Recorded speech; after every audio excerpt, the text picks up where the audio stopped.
What's poppin'? My name is Kajim Allah, also known as Kajim Allah, out here in Love Allah. We're in the study right now. Peace. Peace. First, Yes, sir. Get into the knowledge self stuff after. Yes, sir. What is your earliest, musical memory? Earliest musical memory would have to be drum circles in Lamar Park. That is a fresh core memory. Walking down walking down Degnan with my parents. Hearing that drum circle when it was at that time in the 90s seemed to be still new, fresh near the fountain. That's earliest of intaking music. I began to output music in my elementary school years. I'm sure I was in choir, I was involved at school in music classes at Frederick Casey Price III school. And it was in 5th grade where my father got me an electric guitar. Now, as far as I remember, I probably remember him actually playing the guitar before the drums, but that's a vivid memory, right? But he played, the guitar. My father is a well-versed jazz guitarist and composer. And I grew up watching him, emulate a lot of George Benson stuff. I know that's one of his favorite guitarists. He worked with Earth, Wind & Fire at some point in his career. He went to Dick Grove School of Music.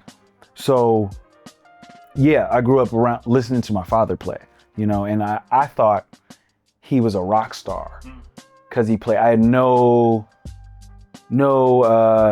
idea of these other genres that the guitar is used in. An electric guitar at that. I just thought he was a rock star. And so I wanted to be a rock star. So I wanted, And so when I got that guitar, they had put me in classes and I played for a couple years. We were in like a family orchestra out here in LA. And but it didn't really stick. It was my first instrument, but it didn't stick. I didn't have the discipline to put up with the class for that language. So I had music theory, but just sitting there moving around, my mind was elsewhere. And it wasn't until middle school years, which was shortly after. So I was taking classes for the guitar for a couple years, but production came, and that probably also fed into it, right? I started learning about actually making beats and producing in 06, 07 in middle school. And the people responsible for that are Anthony Jackson and Dawn Norfleet, Dr. Dawn. Dr. Anthony Jackson and Dr. Dawn Norfleet now. They're both doctors. And they started this after school program, which was called the Class Cipher.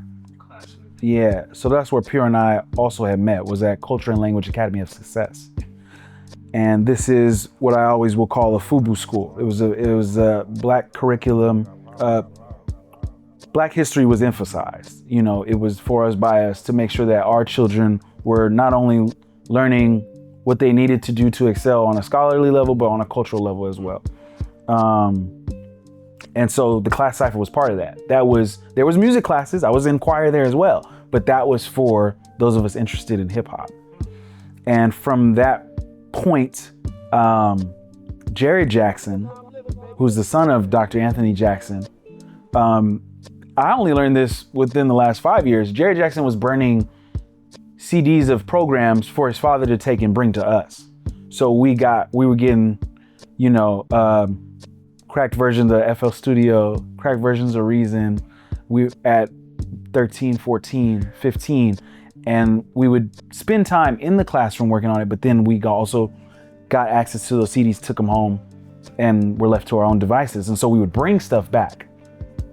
So that was very pivotal early beginnings. It was later on, shows came along with that later on in high school, maybe 4 years deep, 3-4 years deep into like producing, I would meet a young Tebe Kosasile, who was later known as Sly Tendencies, who was later known as Earl Sweatshirt. And so we worked on music our first 2 years of high school before he went away for his infamous Samoa trip, which he was sent away for. And he was part of our group we went by the Backpackers. That was myself, Milo Moo, at that time, who was Milo X, and JW Miho, and Earl Sweatshirt, who was Sly. And yeah, we worked on a couple songs. This was MySpace era. And then at nearing 10th grade, that's when Tebe Earl started working with Odd Future and stuff like that. So he went on to do that. That became his main focus. And Milo and I, Pure Understanding, we went on to form Ill Children. And Ill Children was myself, him again, Milo X, who was then transforming to Milo Mew, and Janelle Green, who was Luna Love. And she was also getting knowledge at the time. And we were Ill Children. And that had its staying power up until about the end of high school. But again, my brother and I, we continue to work on music together. More shows, more stuff in there. I'm thinking of just the, those bookmarks, those marker moments, milestones. In high school, I was active with the Limerick Park Art Walk, and so that was my first taste of booking shows. I would get other artists our age, yo, you want to come and perform? And shout out to Kyle Guy, Verbi S, and Ben Caldwell. They let me be a part of that. But yeah, that's really, early start. Yeah, that's like that 6-year period, from middle school into high school. Yeah. So at what point did you go from maybe just having a love for it to saying to yourself, okay, this is something I really want to pursue? Yeah, it great question. It had to be after high school is when I started taking it a lot more serious, to a degree even. I think there's still levels of seriousness that get added on every year, but after high school, after I did the project known as Satire, I was able to see that people appreciated what I was putting out, and I wanted to add on to myself making a name elsewhere. You know what I'm saying? I wanted to prove that I could be anywhere and make a name for myself and get busy, And so at that point, I began, what did I do first?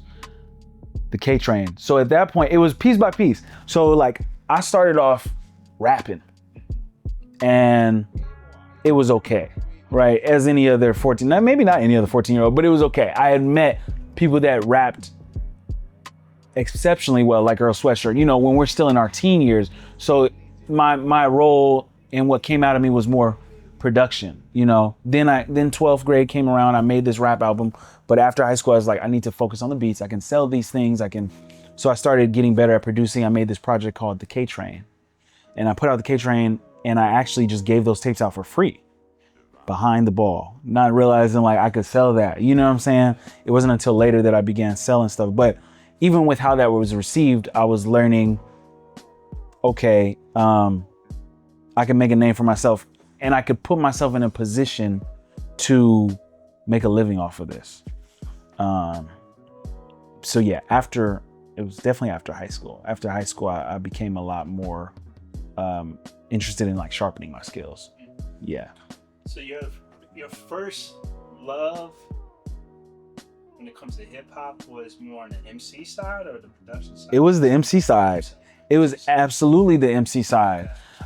First thing I ever wrote was a rap called Think for a Minute, and that was like 13 years old. Like it wasn't great, but like, that I felt like I could put the words together and make it make sense, for myself and someone else at 13. You know what I'm saying? the impetus for producing came when I tried to ask Haji Beats for some beats at 14 and I didn't have $100. You know what I'm saying? Like he wanted $99. Like maybe I could ask my parents, but it's like, they had no, my father might have, but you know, that's a foreign concept. Like when you paying somebody for some beat, you know, that type of thing. So, yeah, I got more into the beats after realizing I didn't want to buy beats from people, you know? And so that became my main focus because I got really... More so out of necessity. More so out of necessity. I've always said that. It was out of necessity that I dabbled in it and I just became much better at it than rapping at that point, you know? Yeah, because of the role I was playing, yeah. The role I was playing with the Backpackers, the role I played with Ill Children. It was really, you know, Milo made space for me to rap more and he pushed me back into like, you can kind of put these words together very well, you know? Yeah. So would you say that at this point now you still are more in love with the MC side over the production side, or is it just yeah, this is ebb and flow? It's an ebb and flow. It's an ebb and flow. Like as an artist, I want to bring people into my world. So they both have their space. It's easier for me to hook up a fat loop, but then what comes is where I'm at. What I can learn from my own mental state and what the next person can learn from that mental state. What I've done correctly, what I've done incorrectly, you know, that's all open for discussion and on display in my music, you know? So it's almost not complete without me doing both. I can rap over other people's stuff, don't get me wrong. I make songs like that. And I produce for other people, but it's always, you know, I hope it's not this a bit of vanity, maybe a little bit of crazy, but it's like, it's perfect when I'm on my own beats because then people can really get a picture for what's going on, how I'm seeing the world, you know? I get to like put those shades on somebody, you know, put that lens on somebody else's face. Like, this is what it looks like to me, you know? So yeah, I like making songs. You know what I'm saying? I make songs. I'll make beats and I'll have an idea for it. I'll name it what the song should have became. Never write to it, but that beat holds that emotion and that thought process, you know? So even when I don't put the beats to it, I'm still don't put the lyrics to it, I'm still writing. There's still a world that I've stated, you know, there's still an intention there. I hope people can pull that from just the instrumental, but probably not, you know? So yeah. Okay. So this is something as an artist I often struggle with, right? Mm-hmm. And I like to ask other artists this question. How do you know when something you're working on is done? It's a great question, man. It's a great question. Do you? Is it ever done? I integrated a different way of thinking a few years ago. I'll try to not make this a run-on. And it's not complete until it's at a space where it can be viewed, right? So there is the scholastic side of it, right? There's the book knowledge side of it, textbook side of it, where it's mixed, it's mastered, or everything's laid down properly. All the tones are hidden. It's not too high on the treble side. The bass is mastered properly. But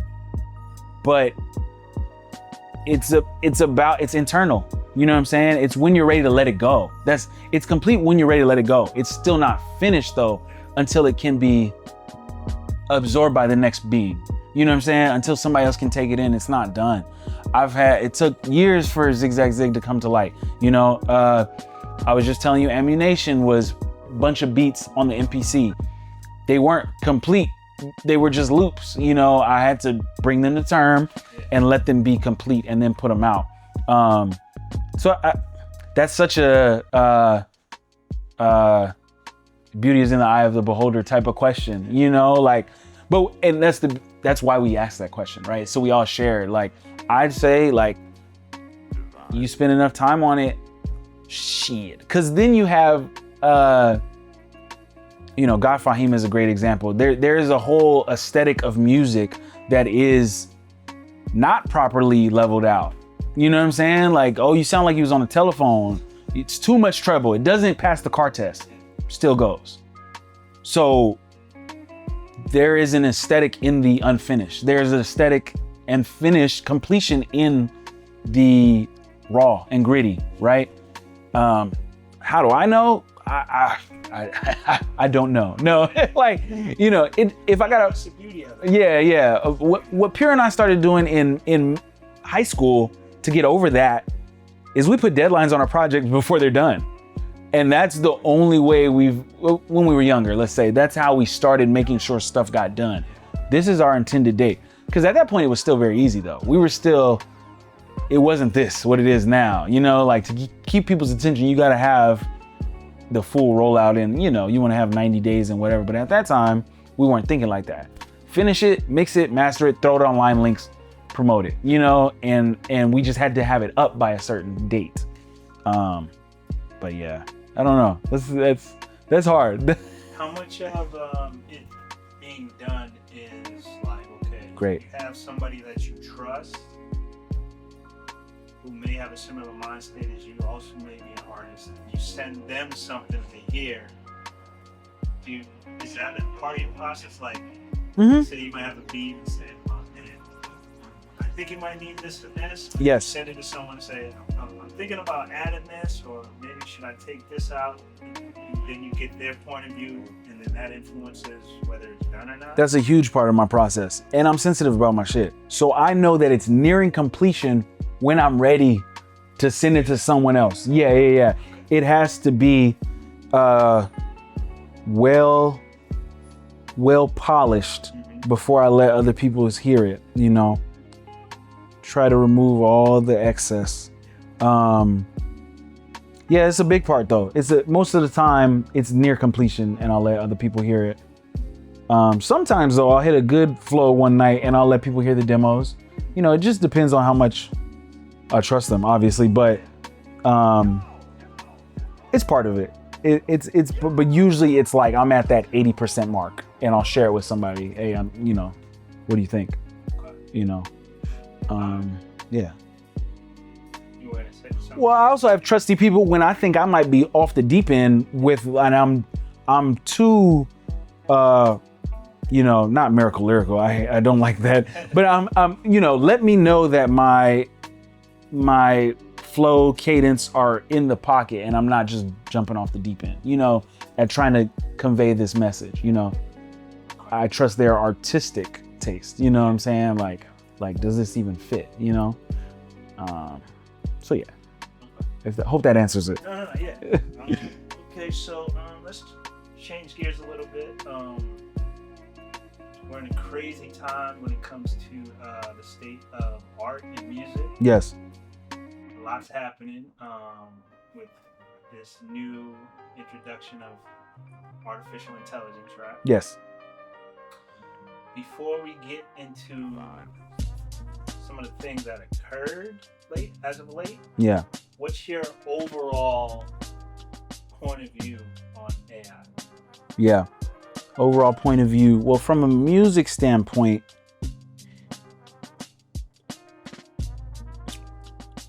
it's a tool like anything else, right?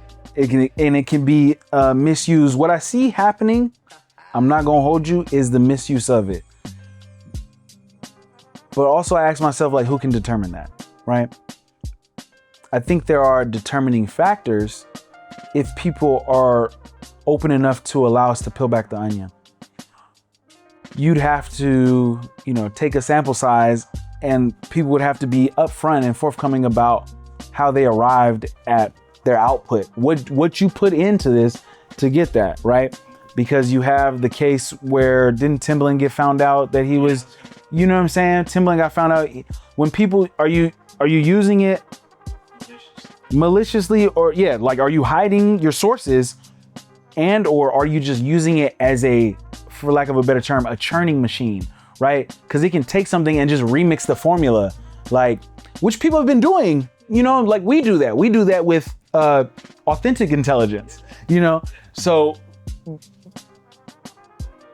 that's, oh, now you got me, because it's like it's only going to pull out, you know, you're going to see who's a cheater and who's not if people are willing to be forthcoming about how they get it, right? Because again, it's just a tool. So the people that are really creative are gonna use it really creatively. And the people that are cheapskates are gonna use it as a churning machine, you know? Yeah. I think about something I saw somebody expose to me on Midjourney a couple days ago, and it was a plethora of different outcomes using their prompt, but their prompt was wholeheartedly their prompt, They weren't, of course it's art, so there's different tropes and stuff like that, but they're pulling on something from their mind and asking it to create that. I think that's different than saying, hey, I'm gonna come up with a cover and I'm gonna use Pharrell Williams at the candy store. Then you get stuff that's his likeness and you're pulling elements that are on the web that are like stamped by him. You get what I'm saying? But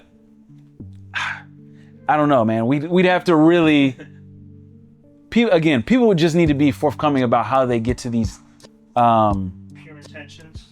Yeah, well, to see if they have pure intentions. Yeah, be open about it. It's tough though. I could really, I could go in circles about this. I feel like I am going in circles about this because it's like, yeah, only time will tell. I don't think it's a terrible thing if we're talking about like creativity uses. You had Homeboy that went crazy, and he hangs his coat on being a AI musician. The BBL Drizzy, like that's pretty damn original. You know what I'm saying? Like he took a term that somebody said, but he made a whole soul song off of it. BBL, don't clip this up. Just me singing BBL Drizzy. Nah, but it's like, yeah, what songs did he use? And he's one of those people, I think, King Wallonius, I think he'd be open to showing people like that process, right? Like, what did you throw into it so that it would take your idea and then pull out something from this era? You know what I'm saying? That, I don't know, man. Like, are people writing the lyrics to these things? You know what I'm saying? I have no problem with that. You can't play no instrument. You want it to sound like this. You throw it in there, but then again, it's a double-edged sword. There's a good equality and a bad equality, right? I have a friend who's been put out of work. You know what I'm saying? His whole life was coding, C++ and things of that nature. And he's been having to make a pivot, and he could learn it. You know what I'm saying? He could learn AI and utilize it, but he was saying it's just not the same. It's just not the same though, in a sense of people aren't even willing to pay what it's worth. You know what I'm saying? Like, as somebody that studied it, it's like, oh, you could just do that on there, right? It's only worth this much. It's like, nah, like that's not what this market, that's not what this skill is, but that'll have people thinking it's so much easier. So it devalues, for sure. You know what I'm saying? That's that. It waters down. Don't water down my Kool-Aid. It really gets in people's minds that it's worth less than it really is because you could just hop on whatever, There's so many parts to it though, because I'm talking about music and art obviously, but then there's like the database side of it where it's it's just an aggregate device. It's just pulling from a lot of different stuff, and people talk to it like this is the end all be all, and it's like, no, it's pulling from, again, what was. It's pulling from the sample set. You know what I'm saying? It's pulling from, you could find it yourself. It's just, and people take it like the gospel. We gotta always do our own research, but bringing that back to music, yeah, it's just taking what's there. How fine can you slice it? How are you? Again, you just put it in and then you get what you get out of it, or you gonna get what you get out of it and then take it the next step, really make it creative. I think there's beauty in, if I'm as a traditional hip hop approachist, or I don't like sample-based artists, even though like that's my beats. like I can also not sample, but I think, yeah, I sample, right? It's like, I'm gonna generate a sample from AI from Curtis Mayfield, Parliament Funkadelic, Sun Ra, and Alice Coltrane, and maybe John too. I'm gonna pull something together. That's my sample size, right? I'm gonna pull something together, and I'm not gonna say, check out this song I made. I'm gonna chop it. But you got people that'll just go that far. You know what I'm saying? It's like, I'm an AI musician, and it's like, I didn't play none of these instruments, but this was my idea. to collage all these artists, and it's like, yeah, I prompted it. It's like, no shit. Like we are essentially doing that all the time, you know, but you put your own stamp on it. That's the difference between a cover. You filter it through your own Come on. frame of expression and yourself. Yes. Putting your own mark on. Putting your own mark on it, yeah. And that's why you have musicians, real musicians that, you know, you have the pompous ones that don't appreciate sampling, but I think the ones that are really soulful at their heart can appreciate it because they know in essence what that is. You know, it's not having the instruments or tools. And so I'm going to, because it's just the note, I'm going to remix this note. Yeah, it's a phrase, but I'm taking your phrase of notes and I'm, you know, and of course we know, man, sample theory is something we can get into, right? Because that's one of those things, but I'll say that. Sorry. Next question. Yeah. Yeah, it's interesting. So, okay, so, you know, you mentioned Timberland. Mm-hmm. A lot of controversy surrounding what he did was it Suno, yeah. What are your thoughts on that whole controversy, and do you think there's any redemption for him as far as that is concerned? Well, great question. I'd have to help me out with this, right? Because I'm not sure that I know the full extent of the controversy. All right, so as far as I know, what he was doing was he would do these lives, right? Yes. Where we'd have artists come, submit their music, right? Yes. And essentially leading them on thinking that if my music is good enough, I might have an opportunity to work with Timberland, yes. But in reality, he was using that music and funneling it through Suno to help program the system so it had access to all these different sounds, and then he can start doing his thing and make a bunch off of it again. Yeah. Hurt people, man. No. It's more like thank you for that. That's like, I hate to place that crown on Timberland. Let's put it that way, right? But that's more of nothing new under the sun. That's the same predatory music industry shit, you know? And now we know of these super producers that do it the right way and the wrong way, you know? So I'd say, yeah, just show the different face of them. You know, is there a redeeming factor? For me, I'm not checking for Timberland like that. Like he's on the list where he's on the list, but I'm not going out my way to buy Timberland stuff, to an album. You know, I mean, it's a good question. Are there any redeeming qualities or what he can do? Probably nothing, because what that exposes, and why I say there's nothing new under the sun, he's probably moved like that for a long time. Yeah.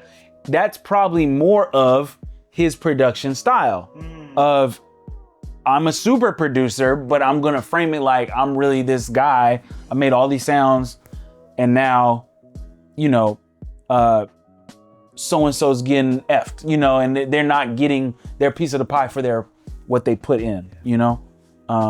No, I wish I had more about that. My answer is no. My answer is no, you know? Like, I was just looking into how Snoop and Dre and Corrupt are doing this stuff, you know, but Daz is the guy that was there for the Chronic, no? And it's like, he doesn't have proper creds, or, you know, what am I trying to, he's not getting his residuals off that shit. You know what I'm saying? He didn't get his proper percentage. It's not documented properly. And so, yeah, it's like, it's that type of thing. You know, it's like, that's when it's done wrong. Dre is so big though. Like, you know what I'm saying? There's that part where it's like, yeah, I'm also not going out to support Dre, but it's like almost so big, it's like undeniable. He's got his hands in so many pies. Like, I could be supporting him and not know, you know? Right.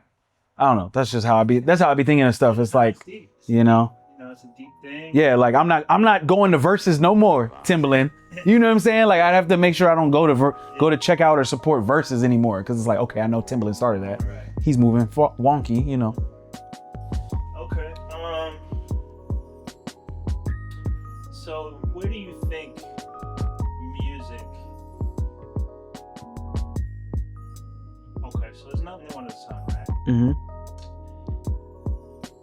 I often wonder, like, what can new artists do with music in the now Mm-hmm. to push it forward? Because I do think we're kind of in a state of stagnation a bit. Yes. But I don't even really see where artists could take it that would give it a fresh take, but also still be rooted in like the foundation of what it is. Yeah. Like, where do you think music is going to go? Yeah. And where it can go to give it that freshness? That's a great question. I've tried to put myself in that mental state before. Like, have you ever thought, like, when people make a new so-called genre, like, where the hell are they at? You know what I'm saying? And so I try to do that. It's like, where can you, I have what I make that I know how to make, and I make it well and I enjoy it. But yeah, how do you totally break the formula to add another so-called subgenre to it? You know what I'm saying? Or its own twist, or push it forward. Without being pretentious or forcing it. Yeah. You know? I mean, I think about it often. I haven't come up with the answer yet. I feel like we had, what just came through though? I feel like we just had something that came through that was like, oh, this is new. Afrobeats thing is kinda. Not really, but kinda. It got its mainstream appeal. Because essentially, to me, that's like, what's the brother's name from Africa? Fela? Yeah. On some Fela Kuti shit. Yeah.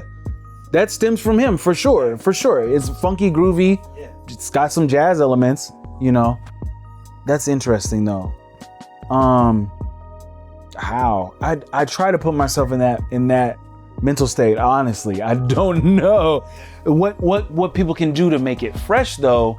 That I like that's happening is you have those musicians that I was referencing a few minutes back. Those master musicians are making library music. They're making royalty-free samples. They're making royalty-free, or hey, if you get a big placement, just hit me. We'll do a 50-50. They're making music to be sampled so people don't get stuck with the pitfalls of these, back to the predatory, of these other compositions that are all in stuck in a legal thing, you know what I'm saying? Where it's like, I'm paying for the sample, but like the original artist ain't making nothing off of it, you know? Like a lot of stuff like that is caught in that. So, not all of it, but I think the musicians have pushed it forward to a degree, because now we have new music with the same soulfulness in mind, or any other genre that we've sampled, and they're making it to be used for hip hop. So at least we have new colors for the canvas, right? Whether it's drums or melodic compositions, right? Because it's like, how many times, which I love that the Riz has done this, how many times are you gonna sample synthetic substitution? You know what I'm saying? I think that's dope. Back to my thoughts on sample theory, because you can, if you know how to chop a break, you can use it so many different times and you're still using the same color, but the pattern's different, you know? But I think it's currently, all I see is that the musicians have pushed it forward, really mastering music and knowing how to make it work for them in order to, they made a business out of it, but it's great for the so-called culture of hip hop, because it gives us something new to use, That's all I got on that right now. That's a really good question. All right, so talk about some of the things you're working on, things that you recently released, yeah, where people can find your music. For sure. How they can connect with you. Appreciate that. Yeah. So currently K Solar is working on a follow-up project to Starfire and the Waters of Life, right? We're still trying to settle on the name of it, but we're thinking the name of it is going to be Almighty, right? And this is all beats done by Milo Mu and all raps done by K Solar, as opposed to Starfire was the reverse. And yeah, it's a follow-up to that project, just more showcasing of my I'm showcasing how I like to rap, you know what I'm saying? How I see the world, how I like to write about it. I make it poetry, not just straightforward, A, B, B, A, B. You know, I'm dealing with different rhyming structures and stuff like that. And that's what I'm working on. I just released Ammunition. Ammunition came with 2 different versions. And so there's the California compliant version, and then there's the full capacity version, standard capacity, excuse me. So Ammunition was, you know, named after the gun shop in Grand Theft Auto, as symbolism for I got a bunch of different calibers of production in store. And through those 31 tracks, I express what I call sample theory. You know, I'm approaching sampling different ways. I'm approaching my drum programming different ways. I'm just showing what, you know, 30 years of making beats can look like. You know, not 30 years, 15 years of making beats though. It just came out. You know, what 15 years and what that versatility and fluidity is even like. You know, it's not just one way, you know. Before that, I had released Zigzag Zig. Zigzag Zig, I probably started when I was around 25 and got to when I was 31. And Zigzag Zig was, for those who aren't familiar with Supreme Alphabet, Zigzag Zig, the final alphabet in Supreme Alphabet, meaning understanding. But Zig is to go one way, Zag's to go another way, and Zig is to get back on course, you know, is how I see it.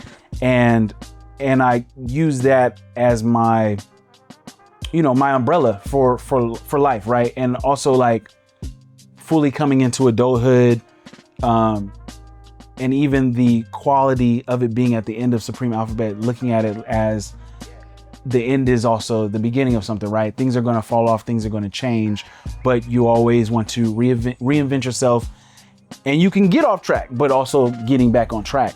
And so when I started, I was nearing 26. And so that was also part of, I'm very theme driven, in case you didn't notice, but that was also part of the theme. Like, okay, like what is my summation of life at 26? How can I express that? How can I express the times where I set off in one direction, turned myself in another, got turned in another direction, and then what I did to make myself right, you know? And the understanding that comes from that, the balance of my wisdom and the ways, you know, the ways that I live. Say that again? Takeaways, yes. Yes, sir. So that, yeah, Zigzag Zig, I'll show you in a sec. But yeah, Zigzag Zig is a rap project by all accounts. I produced maybe half of it, but the other half is from producers I've met in my travels. So I spent a lot of time in New York. So I got some of my closest homies from New York producing on that. I have collaborations from my time in New York on there, you know. But yeah, that one I really pulled out all the stops for. It's in like a gatefold. I put the lyrics on the inside of it. You know, I had a full-on photo shoot where there's an insert if somebody wanted to hang it up on their wall. You know, old school. I really, yeah. You know, we didn't talk about it, but I worked at Fat Beats for a while, and before Fat Beats, I worked at Rough Trade. So a good portion of my working career, where I thought I had made it, I thought I arrived where I was going to be for the rest of my working career, so to speak, was at record shops. You know, so I learned a lot of that. Record, I always collected and bought records, but I learned a lot of record culture, if you will, from there, you know, grading records, you know, learning catalog numbers, learning labels, learning what their stamps were, meaning like, not like what's on the record, but like what this label did, you know, what made this special, you know. And so I got into stuff like that. So yeah, that's why when I did Zigzag Zig, it had to be a showcase and mirror all that, you know. What else? Another piece. So, you know, you mentioned you got the upcoming project. You just dropped the beat tape. Where can people get access? Yes, sir. Yes, sir. Connect with you. Yes, sir. I'm always available online at KSOLAR_, KSOLAR_ on Instagram. Most of my music is hosted on Bandcamp. So if you want to check it out and support through purchasing merch, you can find that at ksolar.bandcamp.com. And yeah, Mother Son Records is undergoing some take this out. Because you can't nobody find nothing on there. I do have the website, but I got to get it back up and running. Yeah. You could possibly catch me at a pop-up, you know, just check my page. I sell new and used records, so I'll be out in the streets from time to time at a record fair. But yeah, K Solar _. Okay. All right. It's 2:30. How much time you got? 10. Let's do 10. Yeah, you got some more? Well, I want to ask you a little bit about that 5%. Yeah. All right. So, knowledge of self. What's your earliest experience with knowledge of self? Early experience with knowledge of self, as it were, would be pulling up to Lemerk, to the ciphers. I would have to give you the precursor, which would be my brother and I's, I want to say late middle school, high school, spiritual explorations, or just perspectives. You know, there was a point, Pure's mother will go to church, and to the point where if I was, we're kids at this time. So if I'm sleeping over there, I'm going to church on Sunday with them. You know what I'm saying?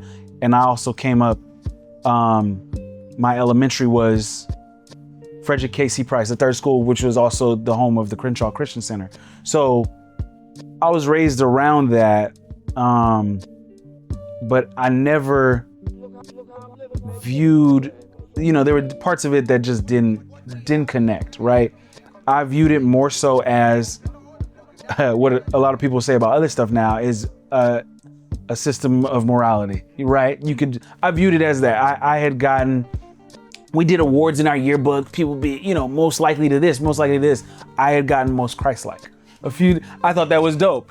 Right? And but I walked with it like that, not as if it was an exterior thing, that patience and kindness were all virtues I wanted to exemplify, and that this person in the story was a person you could be like. That's how I viewed it, though. Like, we needed to try and emulate that, the whole, the ties, the church, the prayer. I understand why people would go and commune like that. Now that makes a lot of sense as an adult, especially to me.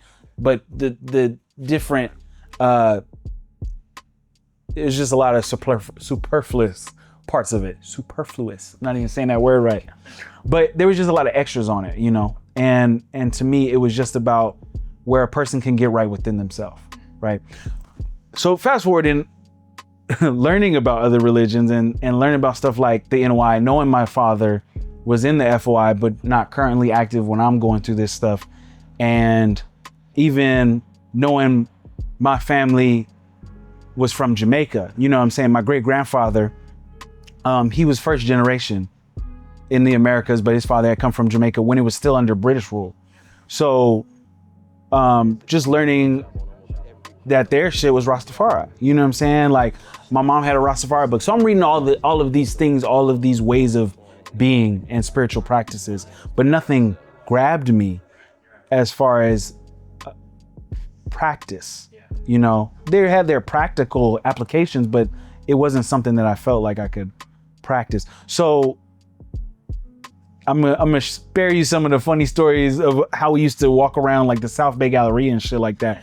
But it was a point where Pure was listening to Wu-Tang, and he's like, I'm trying to figure out what they're talking about. They're referring to, that's how a lot of people got it. But his thing was like, what they're referring to gods and all these things that they're talking about. And so he set out to figure it out. And he found the Love of Law cipher, and this was in Wisdom Cipher Knowledge, you know what I'm saying? It must have been, might have been Knowledge Cipher, actually. Yeah, it was 2010, 2011. We were in 11th grade. So yeah. And yeah, I mean, and that's where I began coming around. Again, we were at the same point mentally of trying to find a practice that set us on the right path mentally and so-called spiritually, right? Or just having the right frame of mind and perspective on the world. And that seemed to fit. And we go and we hear the conviction and the knowledge and how people are able to speak eloquently. And, I was no stranger to black people being able to talk well though. You know what I'm saying? Like, but you want to be around people that break that stereotype. You know what I'm saying? Like you don't identify with that. So I was more attracted to, yeah, this is the exact opposite of what they talking about over here. Like I'm about to go, I don't want to hear somebody say, oh my goodness, you're so well smart. That's a known fact. Again, we went to a FUBU middle school. So this was not, educated black men was not a foreign concept, you know? But then you had the I don't want to say the streetness to it, because that can lead to the negative connotation. These were just people that weren't raw. It was raw, but there was a range, right? There was corporate to the street. You know what I'm saying? And everybody brought that. You had people that were in the military, you know, you had people that had done all different sorts of things. Met lawyers later, you know what I'm saying? Barbers. And I'm sure there's more that I'm not remembering, you know, but we had a very diverse cipher that I came around. And I remember one thing that really got me though was Freedom of Law, like building on the Christmas tree. We was in the middle of I don't know if you remember, but the way he broke that down, I was like, I'm just trying to have that wherewithal, have that awareness, you know? So I know I went all over the place, but that was my first experience, was really, yeah. Okay, so, you know, you were young when you got it, right? You were in your teens, right? Yeah, knowledge equality, knowledge God, probably got a little more serious around knowledge God, yeah. Okay. You have to preface this with saying I went crazy in my teens also. You know, I also interpreted this not as magic, but I became so, would foolhardy be the right word? I became so toxically optimistic that I just thought anything was possible. So at one point I just dropped everything and left, because I had it in my heart that I could build anything from wherever I went, you know, without doing the knowledge first. So that's one thing that I got that stuck with me later and came later, but probably the anchor is doing the knowledge first. Knowledge before the wisdom. You know, easier to apply when in a group of people and watching and observing and not speaking. But how about when you do your own thing? You know what I'm saying? Like thinking before acting, you know, really thinking things through. You know, it's not something, as a passionate person, it wasn't something, and I feel like meticulous, strategic to a degree, but there's always that point where I'm like all out, you know, fuck it. You know, like part of my language, I don't know if you gonna, you know. Yeah. All right. Obviously this bill we going for hours. I know. So I have a ton of questions, but I want to narrow it down to some specific questions. Yes, sir. So our culture, historically, when we hear the knowledge to the history, if it wasn't for the teenagers early on, this wouldn't have flourished the way it did, right? Yes. Yes. So, you know, this was for the youth initially, right? Mm-hmm. In these days and times, we tend to see more older brothers around, older sisters around, right? Maybe not as many youth. From your perspective, what do you think we could do as a culture, as a nation, to make this more attractive to you, or get more young people to come around? To make it more, we have to fulfill a need, right? And that's I'm sure other people have said that. There's no novelty. It's not a novel idea. But we have to genuinely be interested in where the youth are at this day and time. And you can't reach everybody, but there is still this, you know, it's like what defines a generation. There's an unseen mentality that's embedded in them, right? They're a different generation. They've come up with different things. They have a different set of concerns, different set of problems, different set of emotional and articulation systems, right? So some stuff may seem foreign when we come with, though we have age on our side and wisdom because of that, they ain't talking like that. Like in my era, I can only speak for myself, right? But what it was we came for the knowledge, right? So the way that people take in knowledge now is very different. So let's ponder on this for a second, right? Because hearing people build and what they had to share made me want to go pick up a book, right? It made me want to read it at the time.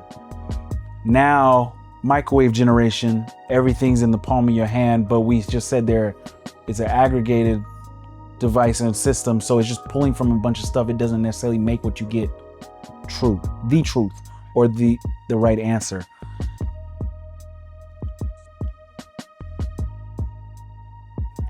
So do we as a 5%,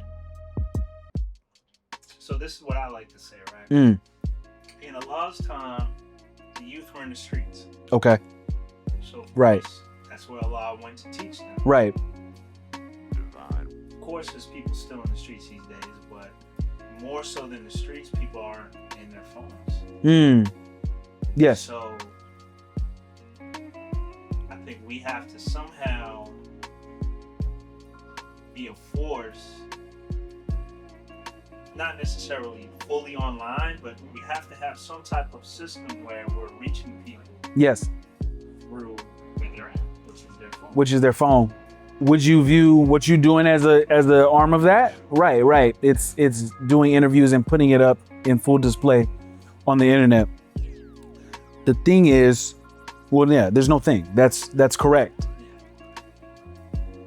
The question becomes how to get ahead of the ever-changing language and trends, right? To a way because it has to be palatable. It has to be in season.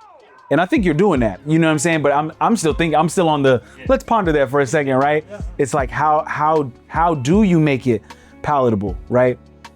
Because like, I just have to think about where I was, and, you know, we had rap artists like Born Allah in our cypher, you know what I'm saying? So he had a certain aesthetic and way that he built when we were outside, you know? So it's like, would it take, because he's like, you don't want to talk like them. Yeah. You know what I'm saying? But how do you make it palatable? I don't know, man. You got to give him something like low key stuff. Well, I got to think on that more. Yeah. You know, at the end of the day, it's about the youth. It is. You say the babies are the greatest. Yes, sir.